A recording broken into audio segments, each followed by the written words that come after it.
Hey, it's Paul with RackAttack.com, here to show you the Thule Fast Ride fork mount bicycle carrier. We have it installed onto this vehicle behind us, where we previously outfitted the vehicle with a Thule Wingbar Evo based roof rack system. So what we'll do is we'll remove the bicycle and then remove the bicycle carrier and go over all the key features that make this rack unique. So to take the bicycle off, what we'll do is just press this gray button in the back. So I'll press that and remove the ratchet strap. And then at the front, we first want to gain control of the bike, and then we can turn this knob counterclockwise, and that will release the grip from the tips of the fork.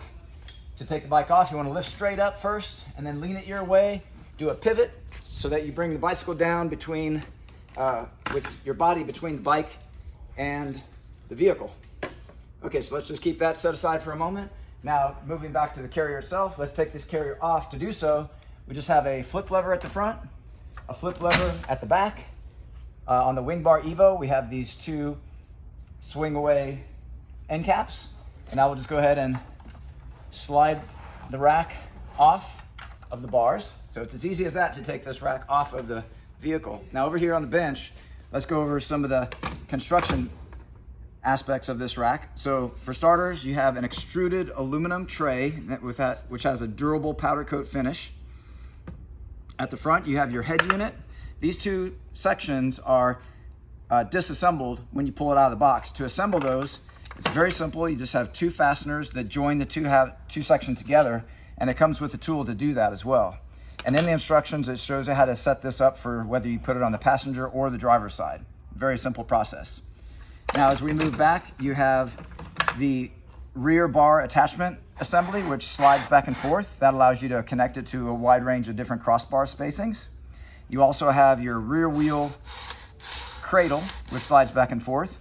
A nice feature of this cradle is that if it does have to pass over this front, connection assembly here, it'll just pass right over the top. Many carriers don't offer that, so that's nice to point out.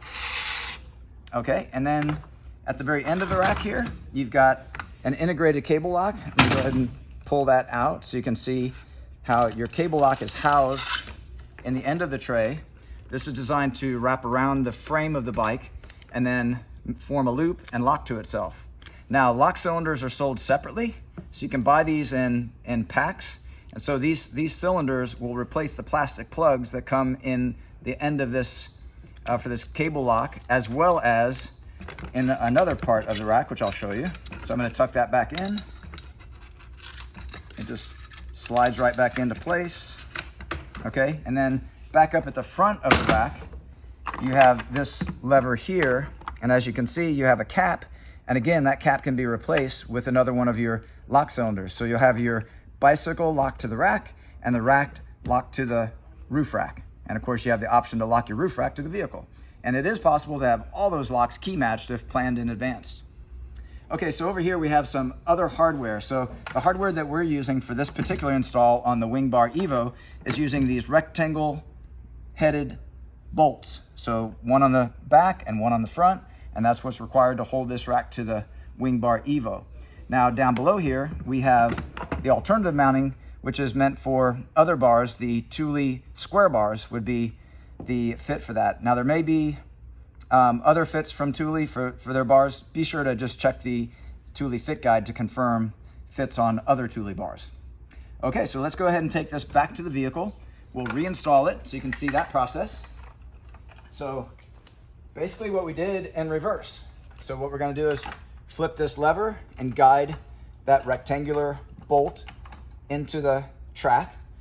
Get that started, and then on the back do the same thing. We can slide this assembly back and forth to perfectly match up with your bar. Okay, so we got them both on there. Now we'll slide inward, and ideally you want it inward a little bit, but not so far inward that you have to reach too far that direction. Another nice feature about this method of attachment is it does, if you need to, it does allow you to mount directly over the top of the foot in the front and the back if necessary to accommodate other gear on your roof. That, as opposed to the type of mounting where it's clamping around the bar that we showed you on the bench, that would be limited to areas where there's no interference with your connection to a foot. Okay, so let's go ahead and tighten that down. So I'm just gonna snap that lever down. To me, that felt too loose, so I'm just gonna go another rotation to get it a little tighter. Now, how tight is tight? Easy check is just to put some good force back and forth to see if it slips, and that's a good indication to determine whether it's tight or not. Now, as you come to the back, we got the exact same thing here in the back. We'll just snap that down, and again, good firm grip on the bar. Now I'll go ahead and flip my Wing Bar Evo end caps back into place. Now let's go ahead and lift the bicycle. So when you lift the bicycle up, some bikes are heavy, some bikes are light, but if you use a technique, it makes it easier for any bike. You bend down to the ground level where the bike is, grab the lowest part of the frame and fork that give you good stability, lift the lightweight part of the bike up first, and then stand. And now you're aiming the rear wheel into the rear wheel cradle. Now it's angled towards me, so what I want to do is just bring my backhand forward until I have both, and as I'm doing that, I'm bringing it more and more vertical, and then I'm going to guide the tips of the fork down onto the connection point here. Okay, now without letting go of the bike, I want to go ahead and start turning this knob. While we're here, let me go ahead and show you one of the key safety features that's important that your bicycle has. You can see the indented area around where the quick release skewer would be. That's an important safety feature. There's various forms of this, and that is a requirement for this rack, that it does have some type of tab safety features on the tip of the fork, so that even if this connection came slightly loose, it won't come out. So let me demonstrate. Right there, it is slightly loose, but even with it slightly loose, it can't pop out. With a fork tip that does not have that feature, that's not approved for this rack, and it could pop out if worse under that situation. Now, to ensure that it is safely tightened, you tighten this until you got the click, that clutch mechanism. That is determined to be the correct tension by testing done by Thule to ensure that it's good, safe, and strong connection to the bike carrier. Okay, now follow me to the back. Here we have this rear wheel cradle. What we want to do, the correct alignment for that is directly below the axle of the bike. So you come down to here, and that's where it needs to be. Also, what you want, ideally, is for there to be, depending on what type of wheels you have, to have two parallel spokes. Not essential, but it's a good practice. Then you go ahead and connect the ratchet. Now, this buckle, there's a second one on the back side, and the reason for that, you'll see that on some vehicles, you can see where the strap may come in contact with the roof. If you pull all the slack out on a thin tire on one side, you can actually adjust that from the back side too to compensate. So I'm going to reposition the rubber and then bring down the other side.